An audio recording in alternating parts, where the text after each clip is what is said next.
So everyone watching this video has seen or played at least one horror game in their entire life, and while watching or playing these horror games, you probably have thought to yourself, if I was in this position, I would probably survive. Now in this video, we're going to be putting it to the test, and the way this series is going to work is there's going to be S tier, you would survive every time, and F tier, you would die every single time. Alright, so let's get into it. But before we get into it, please make sure to like, subscribe, and comment, and if you don't want to do it right now, I'll remind you at the end of the video. So now let's get into it. First up is Five Nights at Freddy's 1. Now we're only going to be doing the first game because there's like a lot of FNAF games, and we can make a whole different tier list on that, but for this tier list we're just going to be doing the first game. So for the first game, I would say that you need to show up at least one night, because you could just say you can't go to the place for like every single horror game, and that's just stupid. So you have to go at least one night. So the first night's really easy in all the games, as Markiplier once said, but yeah, in FNAF 1 you pretty much, there's no way you're dying because like the animatronics are barely active. So all you'd have to do is just like wait. If they come to the office, just close the door, then easily survive the first night, other than just never come back. So I would put FNAF 1 in S tier. I don't see a way you can die unless you purposely like get out of the office. Next up is Bendy and the Ink Machine. So for Bendy, yeah, it's gonna be really hard because the 5 different chapters, like that's a whole lot of enemies you're gonna have to get past. Like Bendy, big threat. Alice the Angel, yeah, she's like psychotic. Big Boris, yo, like I don't see a way that you could like figure out all the mechanics in the game like in real time. Like all you have is one life in this. I mean in the game you can respawn, but like I'm just gonna say that you don't have one life because it's like an endless loop. Yeah, speaking of the endless loop, like you're not getting out of there because it's endless. So for Bendy and the Ink Machine, you can't live. Like there's way too much stuff to get past, too many enemies. So yeah, F tier. Next up is Poppy Playtime. Now Poppy Playtime, this is also gonna be really hard. It's like the same as Bendy, but it is a little bit more doable. So you have Huggy Wuggy, Mommy Longlegs, and Catnap as your 3 biggest threats. So those 3 are like already really difficult, and the game isn't even finished yet. Like there's 2 more chapters to go. So just off of these 3 chapters, we're gonna see if you could survive. So Huggy Wuggy, I don't know how the hell you're getting past the vent part, because it's like a bunch of twists and turns and like opening and closing the doors. You'd have to have a very fast reacting time to beat that in one single try. Now let's just say you make it past that. Mommy Longlegs is literally psychotic. She's trying to cheat you on every single game. I would probably die on the musical memory game, because the second they added purple and it was like behind you, I would not know what the hell to do. So yeah, that's hard. But let's just say you get past all chapter 2. Go to chapter 3, you're dead, buddy. Catnap stalks you the entire game. At any point in time, he could just come out and kill you. And the final boss fight of chapter 3, it's the most confusing shit I've ever seen. How are you supposed to figure that out in the first try? Alright, F tier. Next up is any Resident Evil game. Wow, this tier list is just sad. Resident Evil, yo. You're not surviving Resident Evil. I'm sorry. Like I don't see a chance in hell. The entire world is just a bunch of parasite thingies, like strong ass zombies that are like kind of intelligent. It's just like it's hell. Oh my god, I would take myself out, to be honest. So yeah, another F tier. Yo, this is really sad. Next up is Outlast.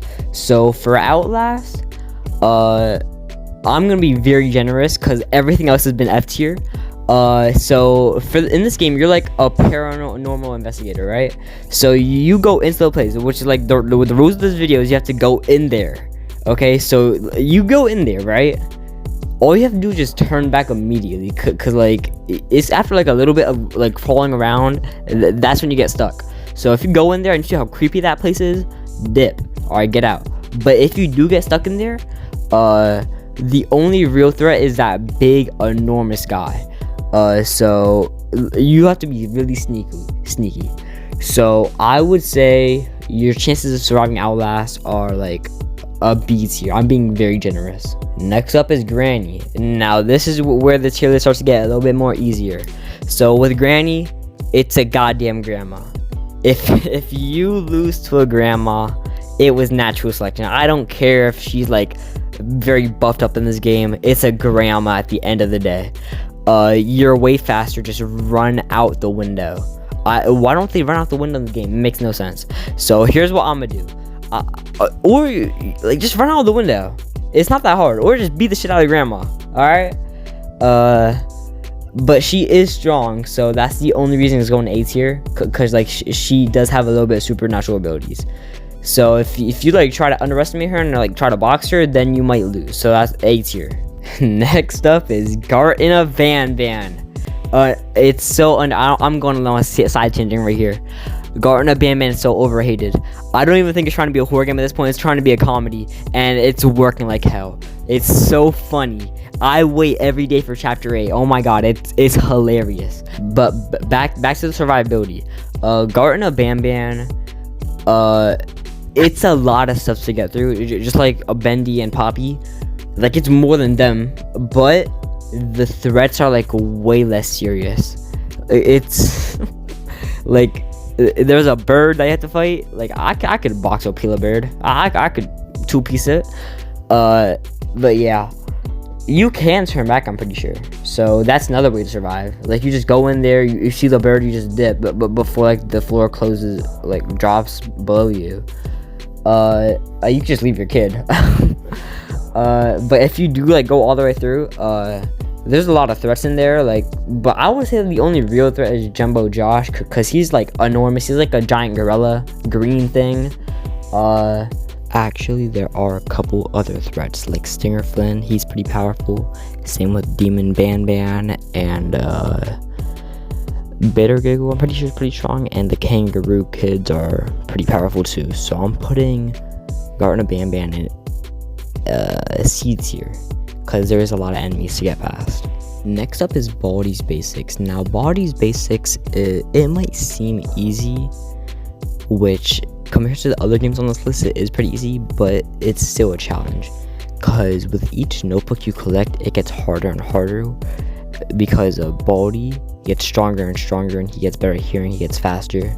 So yeah, but he is the only person who can kill you. But the other ones are like distractions. But like there are a lot of items that you can get to help you. So it's honestly not too bad compared to like the other games on this list. So yeah, I'm putting it A tier. It's pretty survivable. Next up is The Last of Us. The Last of Us, it's very hard to survive, because like the entire world is just infected with the fungus zombies that are airborne. So how you can get past an airborne zombie virus? And the zombies themselves are strong like a clicker. Oh hell no, you're dead. But if you can like get around some people that know what they're doing, you could have like a pretty good chance for surviving. But if you're just by yourself, then you're screwed. So I'm putting it in C tier, which may sound crazy being in the same tier as Garten of Banban, but it's just there's ways to survive, and it's like a big world, so you can like find somewhere to hide, like maybe an island or something. So yeah, C tier. And the final game on this tier list is Slender, the 8 pages. So Slender, it's like the OGest game on this list. It came out in like 2013, I think. But yeah, Slenderman, he's an unstoppable force. Like you can't beat Slenderman in a fight. It's just not happening. So you would probably have to find a way to get out of the woods for your best chance of survival. Because I haven't like seen this game in a while, so I'm just going off memories here. But I'm pretty sure with the more pages you collect, the more active he gets. But if you don't get any pages in the first place, I don't think he arrives at all. So just go in the woods, or then get the hell out of there. But if you do collect a page, then yeah, I would get out of there as well. But I'm pretty sure he stalks you. But yeah, I feel like you have a pretty solid chance of surviving if you just get out of the woods. So I'm putting it in B tier. And that is the end of the horror game survivability tier list. If you like this, make sure to like, subscribe, and comment, and goodbye.